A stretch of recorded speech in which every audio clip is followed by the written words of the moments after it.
we're doing what we're doing. Just to clarify. So we are attempting, yes, Sandra?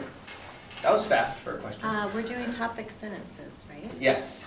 So the reason why we're doing what we're doing, though, not just because we're writing topic sentences or revising topic sentences, is because we're trying to find a way to write good paragraphs. Okay? A good paragraph requires that you have a main point and something that supports it all the way through, and you must explain what it is that you say. Okay? So we're working on that by revising the topic sentences that you created out of the topics that you used to brainstorm and cluster ideas and organize them into sentences based on questions that you were given, just to refresh your memories and review. All right? As we approach the end of the semester, the goal is for you to be able to write one very good paragraph. Okay, that's my goal for you. And I know you can do this if you use all the things that we've learned over the semester. In 10 weeks, we have covered a great deal of information, a lot of information, on how to rewrite the things that you're already writing. Okay? So we've learned about subject, verbs, and objects. We've learned about descriptive terms. We've learned about phrases. We've learned about how we actively write using verb choices. We've learned details like capitalization and punctuation, small pieces of those. And now we're working on revising sentences based on making a statement people will want to believe or agree with you about. So let's go back to what it is that you performed by writing these out. Let me ask you a question. What were those things that make up a topic sentence one more time? Let me write those at the top of the board as this is again our model to follow in asking questions about the topic sentences you wrote. And remember, these are anonymous. You'll need SVO. Okay, we know that they have to have SVO. We know that we're going to read them for grammar. What else? Meaning. And what was the other one that we were going to read it for? Word choice. That's right, word choice and structure. Okay, these are the four things. We had three. I think we've combined two of them. The structure is the SVO, plus a phrase. We're looking for that. Okay? We're trying to use what? Direct language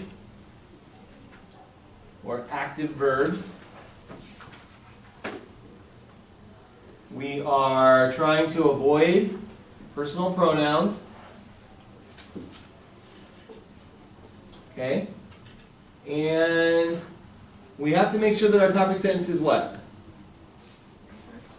It has to make sense, but specifically it has to be limited and complete. It has to have a subject. Attitude and development. Nice. Attitude. Development, which can also be seen as the value of the subject. All right, now let's go through the ones that we have left and try to find some sentences that work. We left off with a homework assignment. Why don't you guys pull that out of your journals if you have those handy, and let's see how we did with that. I asked you guys to continue the process of writing a topic sentence. A couple of you guys asked me some questions in emails about that, and my response usually was the same. You were given the first part of a topic sentence. You were given the first part of a topic sentence, and it had to do with sleep apnea. You remember this? What was that topic sentence? Can anyone help me out with what we had so far? What was the part of it that we had so far? Help me out. Sleep apnea causes snoring.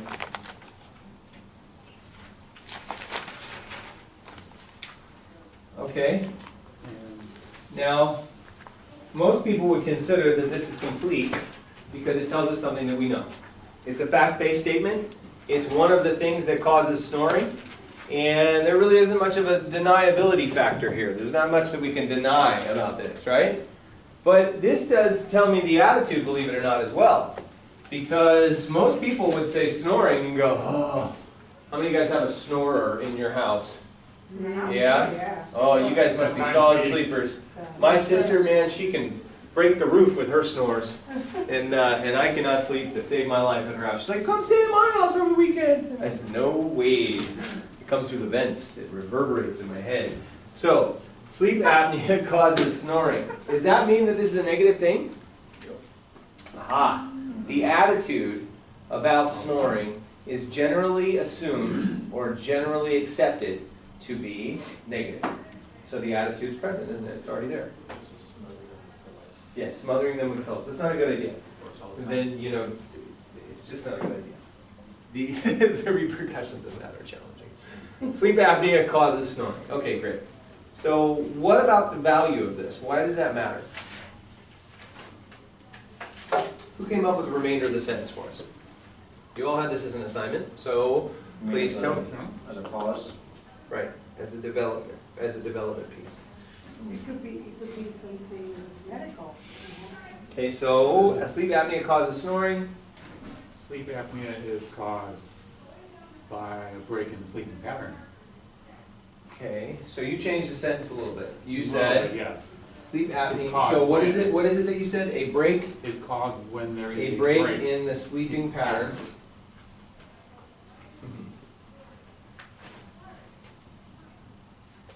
Yeah, you got modified some. Causes what? Sleep apnea, snoring. Great. Now, hang on a second. Look what you did. I took your words and I flipped them around. Why? Because you were talking in a passive way. You were using two verbs instead of one. I want to stick with the single verb. So what did I do? I changed the sentence. I flipped it around in my mind to make sure that we used the right SVO. But all I've done is change the meaning of this particular sentence. I haven't stuck with the same information. A break in sleeping pattern causes snoring. Okay, well that is a break in sleeping pattern and sleep apnea? Is that what that is? I don't know. Are those the same thing? See, I'm not a smart guy when it comes to medical science. Sleeping pattern diverges a little bit from the original subject, that's true. Okay, so we need to stick with our original subject. This is what we came up with. We need to add the value of this. Mine's a little longer, but David, you had your hand up. Mark, hang on one sec. Let's see if David's got an answer. Go ahead, David, what you want? I changed mine to, it still has to do with sleep apnea. The subject that's, I put, sleep apnea is one of the major causes of snoring, comma, according to the CDC. Okay, that's great, but here's what you have now. Now you've created what we call an example sentence. Okay, so that's a good sentence, David, and it's a great example, especially because it's specific in detail. You even offer us the source of that information, so that's really good. But it's not necessarily the best choice for a topic sentence, okay? So we're going to stick with our original topic sentence, and we're going to see if we can build on that, okay? Mark, what you come up with? I put down sleep apnea snoring is caused by abstract breathing through the nose to out of the mouth. Sleep apnea, say it one more time, I'm sorry, I was distracted. It's caused by abstract breathing. Regularly, you're supposed to breathe in and out of your nose. Sleep But apnea, snoring is mostly caused by inhaling through your nose, and carbon dioxide is exhaled through your mouth. That's snoring. okay. I was worried about that, so that's interesting. So you're saying that it's, tell me about this one more time now, what's your sentence itself? It's caused by abstract breathing, abnormal anyway.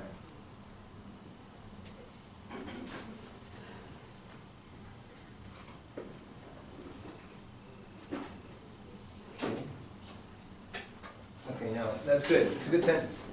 But here's the thing, let me show you again. What I've done again is this, I've added two verbs. Do you see this? I've added two verbs. Sleep apnea is caused by something, it's passive. So what's causing sleep apnea? Abstract breathing. So this should be at the beginning of my sentence as the subject, and this would be my verb, excuse me, and this would be my object. So it's backwards. And if I put it correctly, I would say this, abstract breathing, or the best way possible, breathing, causes what? Sleep apnea. Right, so we have almost the same sentence that Brian offered, and it's different. It's a different meaning, it's a different thing. Causes snoring, sleep apnea is caused by abstract breathing. Abstract breathing causes sleep apnea. You see the difference there? One is more impactful because it's direct language. One is passive, passive versus active. How do we know the difference? Passive language uses two verbs. Active language uses a direct single verb, an active verb. Okay? Nothing wrong with it, Mark. That's a good example. But I think we still have to go back to this. We have yet to determine what our development piece is. So why does it matter that why would our reader want to continue reading about this topic? Sleep apnea causes snoring. Okay, well, who cares? What does it do though? What does it do when someone's snoring? What happens to your sleep? It breaks it up. Breaks it up. It breaks up your sleeping. It causes your sleeping to be a problem. Sandra. So I added sleep apnea causes snoring by troubling breathing during sleep. That's good. It's very good, but we're just adding detail to describe what those two terms are. What we're trying to do is figure out why it's important for our reader to understand this. Why would they care? What's the value? Sleep apnea, let me give you an example. Sleep apnea causes snoring, which Sometimes causes death. Yeah. can annoy people. If they stop breathing, then they die. Sometimes.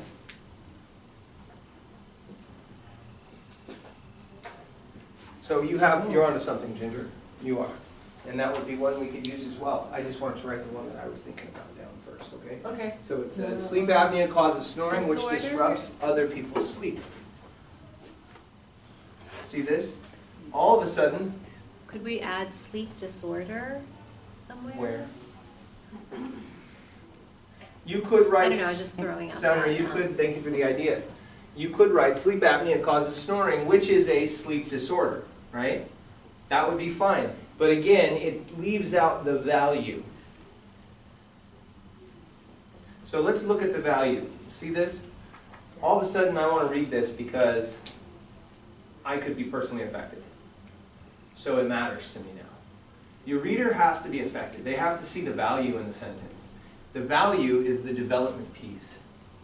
Okay, we got the attitude, it causes snoring. People automatically go, oh, snoring, right? But do they go, I don't care about snoring because nobody in my house snores. But what if your neighbor snores and it's so loud that it keeps you awake at night when the window's open? Okay? Sleep apnea causes snoring which disrupts other people's sleep, right? Brian? What about keeping on the snoring subject so we don't break off it?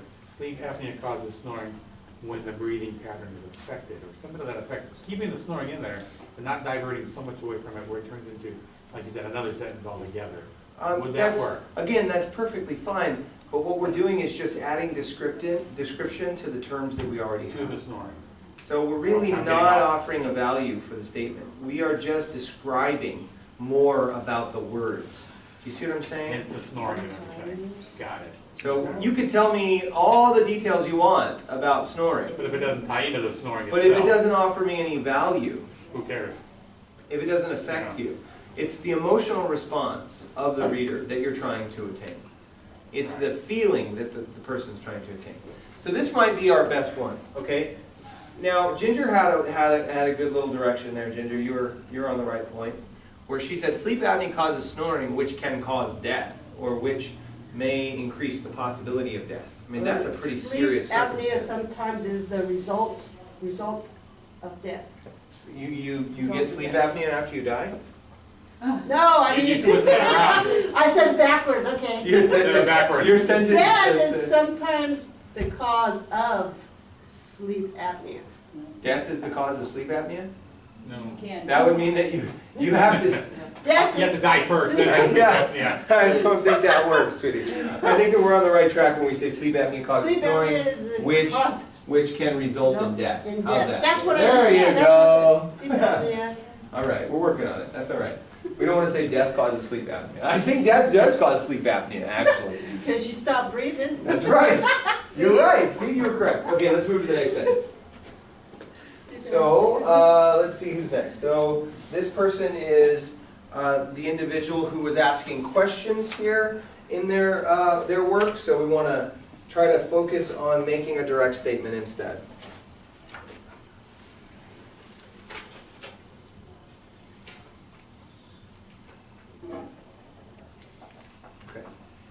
So So let's do this one. Hopefully you're writing these down. Again, just making note that you're writing these down because you have an assignment over the weekend that requires you to have these pieces of information. Oh, no! You didn't know that? I told you that on Monday. It's asking you to write these all down. Okay? Yes? Are these new notes? No, we're revising all the sentences, and then on Monday I asked you guys to write the corrected versions. I think you were doing that, Sandra. You're okay. So let's write the corrected sentence. Okay, the good news is the assignment is limited to only 5 of them, so if you have not written any down to this point, you will have the opportunity to complete the assignment still, okay? So start now. In your journal, write the corrected sentence. That's what you need to do. I turned my sleep apnea into a So paragraph. you want to, Not quite yet. Yeah. So- I missed the other sentence. That's fine, just the corrected version. If you just write the corrected version, you're good to go.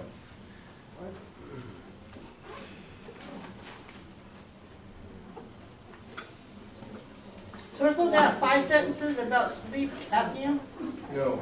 Oh, Ginger, you're getting ahead of yourself. All you have to do is write down in your journal the corrected sentence. That's it, okay? yeah, I did, that's. Good, there we go. What's up? What's that first word with the dash? The first word says sleep apnea causes, A-P-N-E-A. No, off to the left. Development? Grammar. Grammar. Oh. Okay.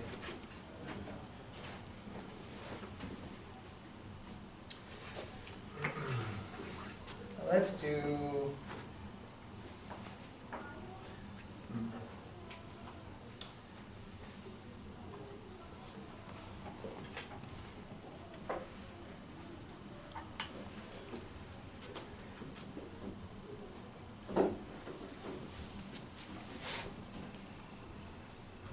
Here's the sentence for our next review.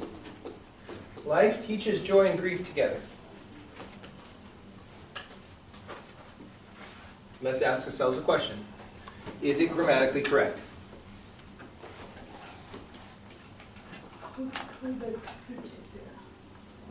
Okay, well, let's not worry about that just yet. That's more content-based. So we're going to stick with just the grammar, okay? Maria, so what about the grammar? Is it right? Is there something we can do to fix this up a little bit? Because this writer could use a little help. Let's help him out, or her out. Life teaches joy and grief together, grammatically put together. What words here? If we choose words, Life. how many words are there in our, do we have, let's start with this. Do we have a subject? Yeah. Do we? Life. What is it? Life. Okay. Do we have a verb? Teaches. There we go. Life. And what about our object? Joy Oh, and it grief. teaches 2 things. Joy. So we've got what's called a compound object, 2 things. Right? Now, if I have 2 objects, let me ask you a question. Do they go together in this sentence? What does the word and mean? Remember we learned this. What does the word and mean? The conjunction? It is a conjunction. Nicely done, Ginger. In addition, right? It adds something together, doesn't it? So if I use the word and, I am telling my reader it's in addition to something else. That means it's 2 things and they are together. Is that correct? Yeah. So is there a word in here that's unnecessary? Yeah, together. Yeah. David, question? I was just gonna say, I mean, I agree with him on the other thing. Yeah, maybe say life teaches a combination of joy and grief. Very nicely done. Look at how fast we did this. David, you're like 5 steps ahead of me. Life teaches a combination.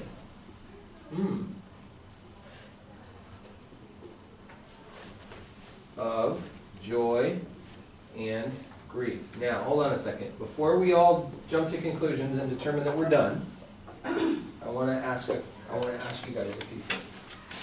First of all, is our first sentence a little better? Life teaches joy and grief. Okay, we could say that to somebody because it's complete, right?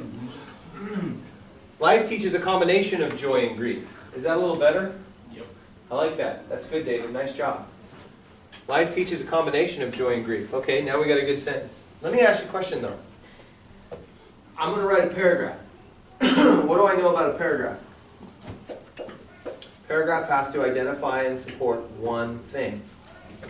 So, am I going to be able to talk about both joy and grief completely in a paragraph? No. Let me ask you a question. Can life teach us things? Is life a physical person or entity? No. The act of living might teach us something, right? The act of living can teach an individual joy and grief. Can you be taught joy and grief, or do you feel joy and grief? You feel it. So, I don't necessarily know that the act of living will teach you how to be joyous or how to be grief-stricken. I think that when a circumstance occurs, when something happens to us, we can feel joy or feel grief, and therefore we understand what those feelings are. Is that correct? Okay, so what I'm trying to get out here is that perhaps the way we say things is important in relationship to the meaning we're trying to get across to our reader. We need our reader to understand what we're trying to say. We want to make sure that we use the words properly. So how do we use these words a little more properly? And how do we break this down to a little bit more of a specific sentence? So we know that our subject would be what? The act of living? Is that okay with you guys? Yeah? The act of living. The act of living does what? Does it teach us something? Or does it provide examples? Does it provide us feelings? What does it do? I need you guys to help me out. We're breaking this down, getting a little more specific. So tell me about it. So let's break it down. What does it do? A lot of things teaches us experience. It shows us, Shows us, exemplifies. What's the word that would really teach is a good word. the act of living. The act of living teaches us. Is that what it is though? It Expresses? teaches? What about expresses? Go ahead. Shows, Sandra? expresses. Instructs. Instructs is a good synonym for teaches. I'm thinking that maybe it offers us something. Do you think it offers us something? Offers a lot. The act of living offers, right? The act of living. Doesn't that, what's that? Acknowledge. Acknowledges things, creates, Well, creates. Or offers. What does it offer or create? I like the word create. Create. But does it offer the life experience? The act of living does not offer the life experience. The life experience comes because you're living. So, if I were to say the act of living creates or offers something, what does it offer? Opportunities. There it is. I almost gave it away and then you picked up on it right before I did. The act of living creates opportunities. Okay. I've got my SVO. Okay. Opportunities to do what? Figure out your emotions. Okay.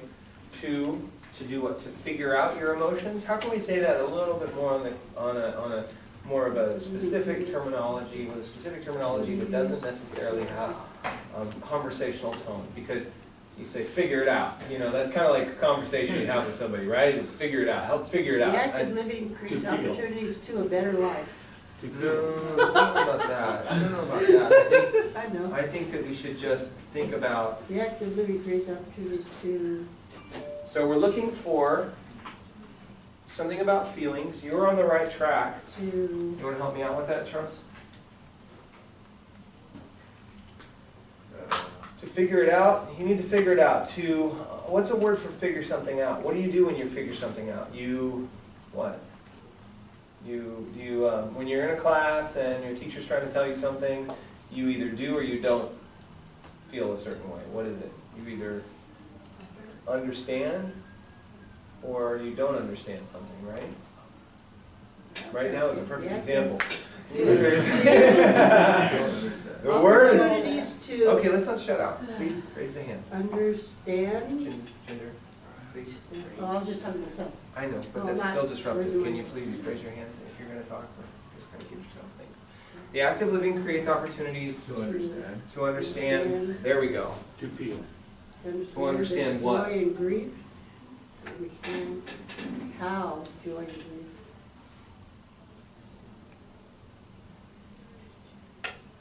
Joy and grief, feelings, emotions. Emotion.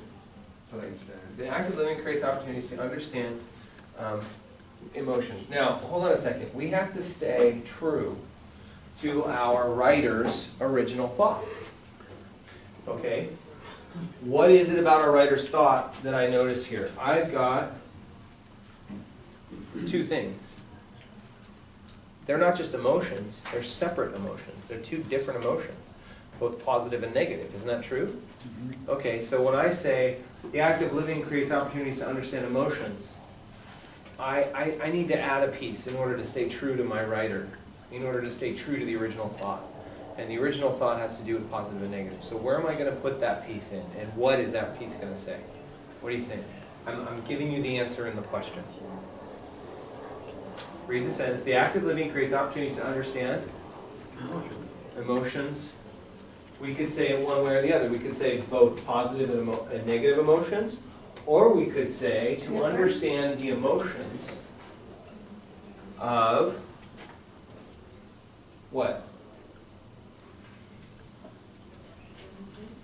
Aren't we saying the same thing? Joy and grief. Yeah. Yes. Okay. Now, do you see how we have redirected our focus here?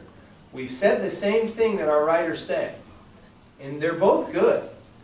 But one essentially talks about this actually breaks down the terms that are presented in the original thought. This breaks it down. We're not talking about life. Life can't teach us things, okay? I mean, it is a conversational / slang way of saying something, like life, right? A life is a big concept. Life is from the minute you're born to the minute you die, right? Every single thing in between teaches you something. I would agree with you on that, okay? But I think that when we write it down on a collegiate level, in an intellectual forum, we have to make sure that we are defining all of our terms as specifically as we can. So what do we write here? We try to figure out a better way to express what's actually happening. And what's actually happening here is that the act of living, doing this, the act of living, is what creates the opportunity. Because when you're out doing something, what happens? Things happen to you, right? Things occur. And when we create these opportunities to understand something, the emotions of joy and grief, why? Because guess what? When you're out living, this opportunity arises to feel a certain way. Isn't that true? So is this sentence a little bit better than saying life teaches joy and grief together? Slightly? It is, yeah. It's not saying one is better than the other. It's just saying that one might offer a little more of a specific detail that would help our reader to understand what we're trying to say.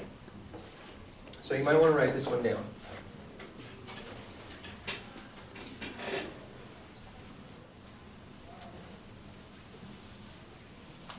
Now we're going to keep working. We only have a few more to go.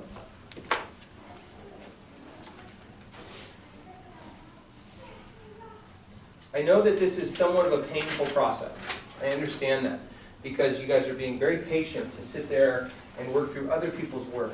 But this is so important to each of your growth because you'll see how to change sentences that you may also write for the better. Okay?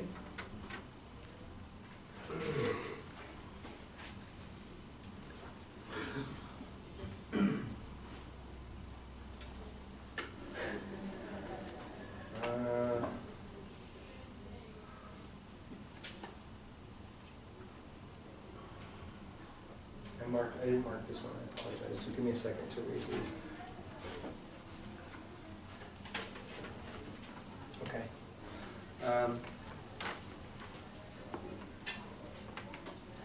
Okay, this topic about sweets and chocolates.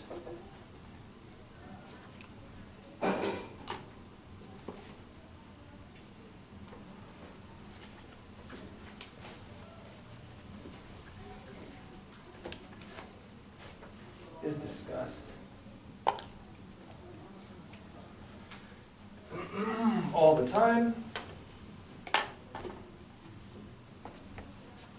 especially, run out of board, especially around the holidays. Okay.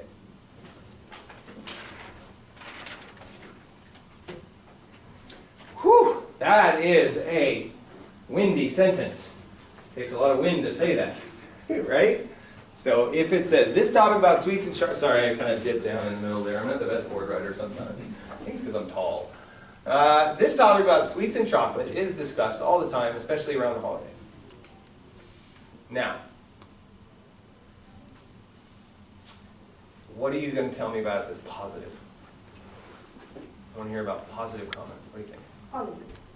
Holidays, I like holidays. That's a good thing.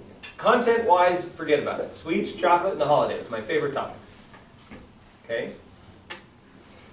But look what we just did, just by saying that. How many topics are in this sentence, you guys? Three at least. Three at least. Yeah. Three at least. You said holidays, I said sweets, chocolates. Okay, we got a lot of subjects going on here. But don't sweets and chocolates fall into the same category? Aha! Together. Do they? Yeah. Mm-hmm. Well, there's a difference between sugar candy and chocolate. Very true. Yes. Let me ask you a question. Can you talk about all the sweets in the world in one paragraph? No. Oh my goodness, that would be a lot of sweet stuff, wouldn't it? I think. I mean, yeah. Frosted Flakes falls into that category for me. Cereal, Lucky Charms, for goodness sakes, Same with chocolate. marshmallows, right? You Ginger. could write a book on everything Ah. that's sweet in the world. You're right. You're right. Okay, so let's get rid of that. How about that? Can we just get rid of that? What do you think, guys? Yeah. Okay. Sweets. Now we have one topic. This topic about chocolates. Are we talking about chocolates? Yeah? Do we need to say that it's this topic? No, because we know it's the topic, No. because it's the subject of the sentence. So, Get rid of that. chocolate. Ha Oh. Chocolates is discussed. Is there a grammar issue there? Chocolates is discussed. Now it changes the grammar, doesn't it? The subject-verb agreement. Singular and plural. Chocolates are, chocolate is. See the difference? Chocolate. So what do we got to do? We either got to fix it, so we're talking about all the chocolates in the world, or one chocolate. Get rid of the S. Okay, get rid of the S. Now we got something to work with. Chocolate is discussed all the time, especially around the holidays. Okay, now, what am I going to say about this? You guys have done enough of these now, you should have some kind of an idea. Go back to our original work on topic sentences. Is it limited? Maybe. It's discussing It's narrow. chocolate. We can It's talk. narrow. It's narrow enough. It's narrowed. Is it complete? It's a complete sentence. Right? It's a complete thought. Okay. Does it sound, when I say it out loud, does it sound as grammatically correct as it could?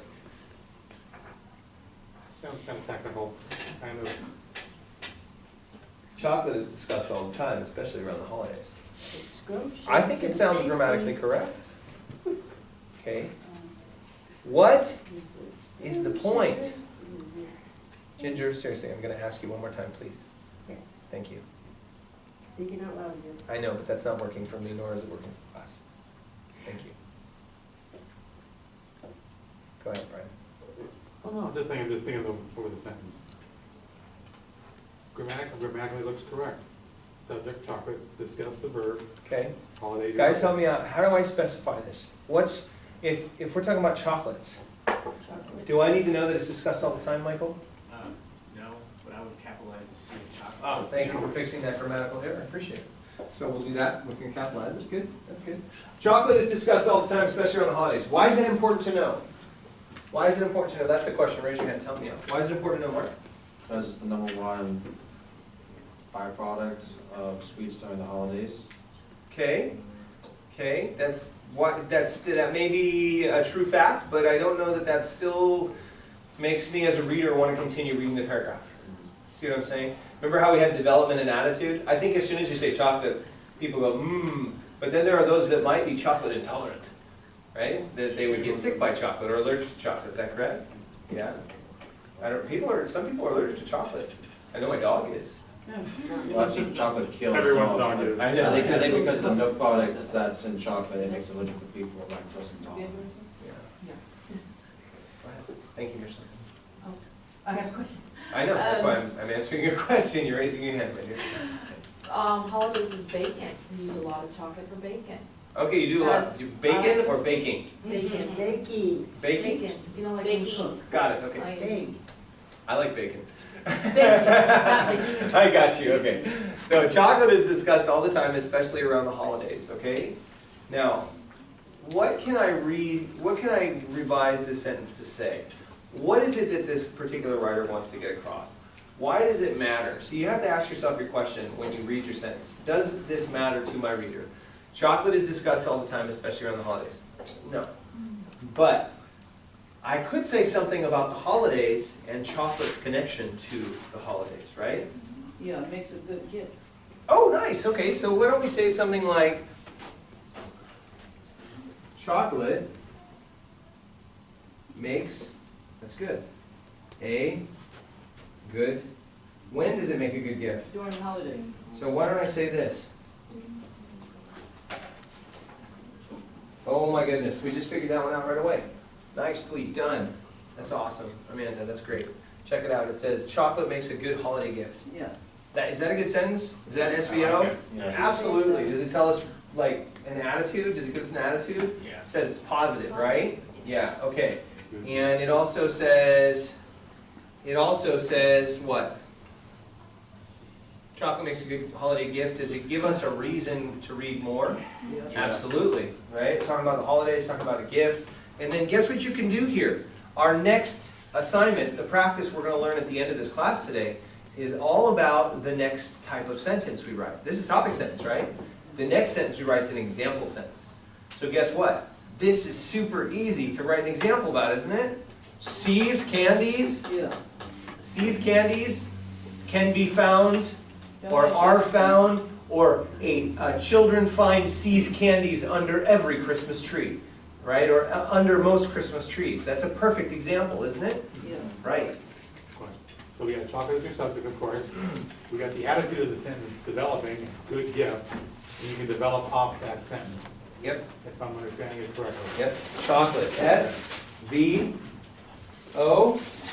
Holiday Attitude, good. offers the attitude. The fact that it's a gift is our development. Got it. Okay? You follow? Good. Okay. Couple more. Just a couple more. We have 3 total to continue writing with. Ooh, this one kind of makes me nervous. Okay, our subject matter in this.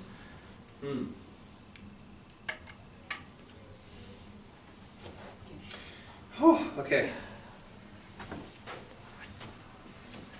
The origins, any subject is reasonable, of the M249. Did everybody write this down? Chocolate makes a good holiday gift. Are you talking about the machine gun? Not yet. Not yet. Okay, let's write that down, please. Chocolate makes a good holiday gift.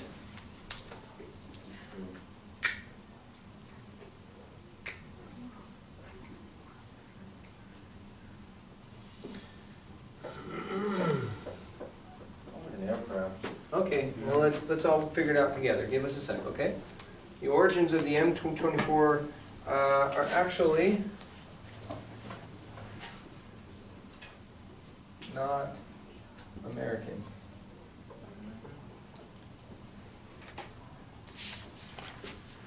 Okay, everybody have the chocolate written down? Chocolate? Yep, good to go on that one? All right, chocolate makes a good holiday gift. We've got it. We are rocking and rolling. I am hungry for some chocolate now.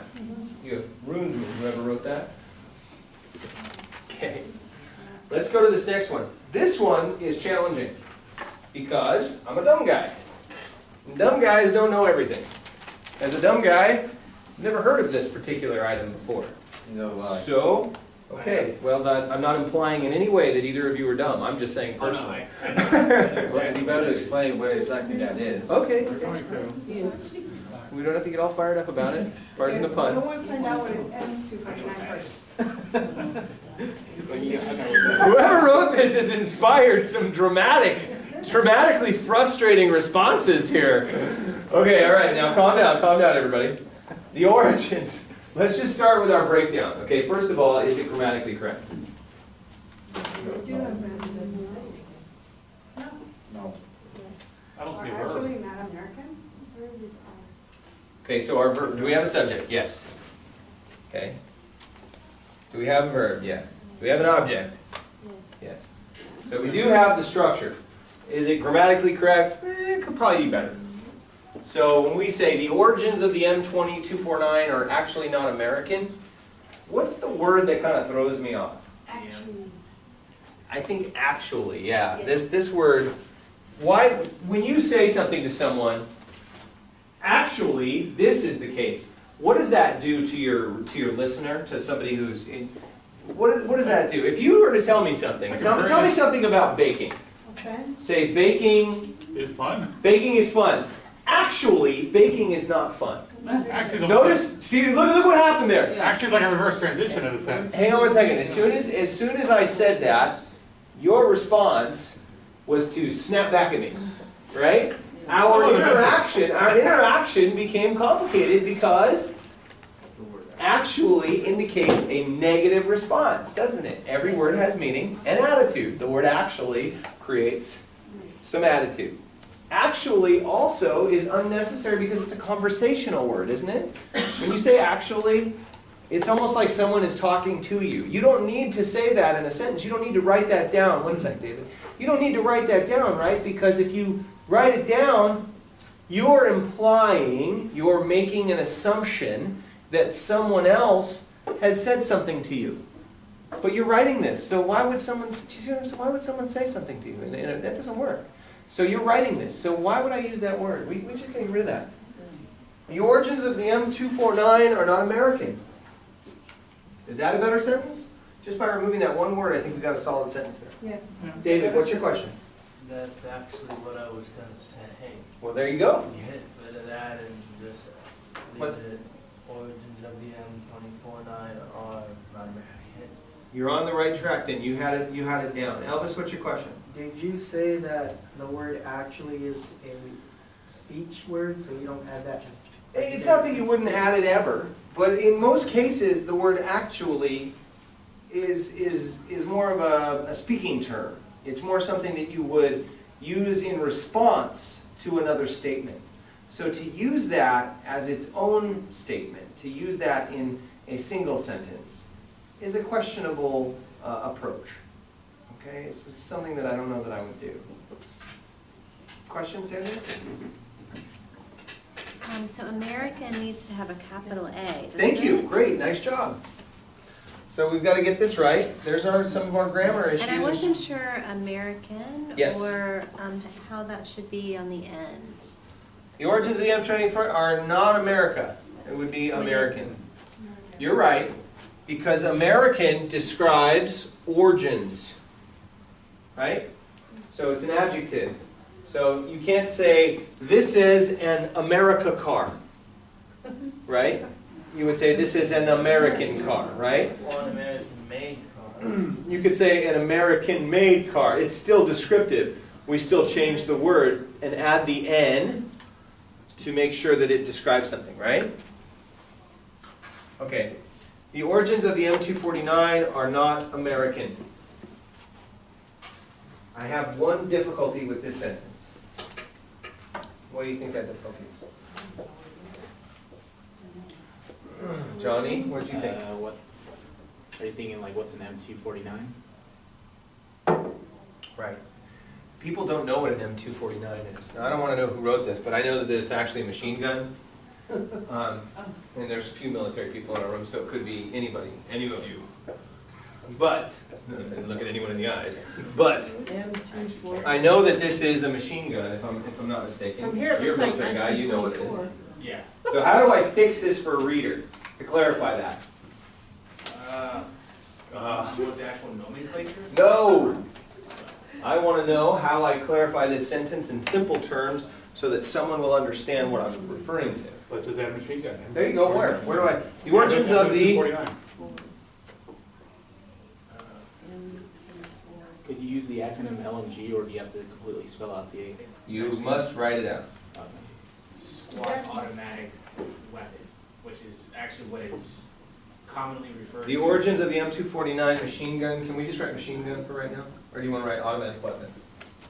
automatic gun. Yeah, but you I think can't- more people will be more familiar, unless you're writing to a military crowd, like say the average reader. They, if you were to say what you just said, now I'm pretty savvy because of our area and because of my personal background, that I know what you're referring to when you say a squad automatic weapon, but that personally, in most situations, will not connect. So most people, when you say machine gun, what happens? Oh yeah, machine gun, I get that, right? It's obvious, it's an assumed Say understanding. automatic assault rifle. Right, That's a good one. that's okay. Shh, shh, shh. Okay, okay, hold on. Let's stay focused. So we got we're not gonna get all, specific on these details. I think we're I okay. got the same one thing, machine gun, What? No, gun. machine Gun. gun, Does it oh, the say It gun. says gun. I just Okay. didn't connect it. I'm sorry. Don't you have to put is, not? Is it? Is it? No. Is it? Thank you. The origins of the M249 machine gun Not, are Or not. or not, not American. okay. Thank you, ma'am. I did not have No. the R because I erased it to put machine gun there. I apologize, I did not rewrite it. So the origins of the M249 machine gun are not American. Is that a good one? I like that one. Yeah. Can we use an example for that? Yeah, we could say most of these guns come from Europe. Europe. There we go. Most of these guns are European. Belgium. Okay, Belgium. Belgium is actually in Europe, just so. Yeah. Okay, there we go. Sorry. Thanks for correcting.